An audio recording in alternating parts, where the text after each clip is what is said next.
Nanay, din na kita. Ang bata na hinawakan mo nung pinaaarawan ay na nasabihan mong, "This is my superstar," ay naging superstar. Paano binago ang buhay mo ni Daniel?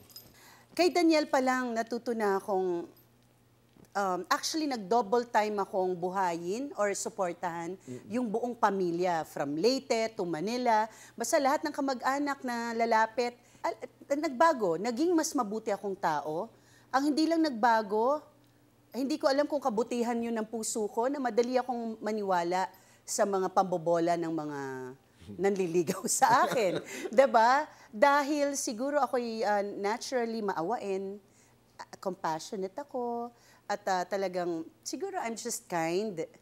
But don't get me wrong, matapang akong tao sa buhay, no, pagharap sa buhay.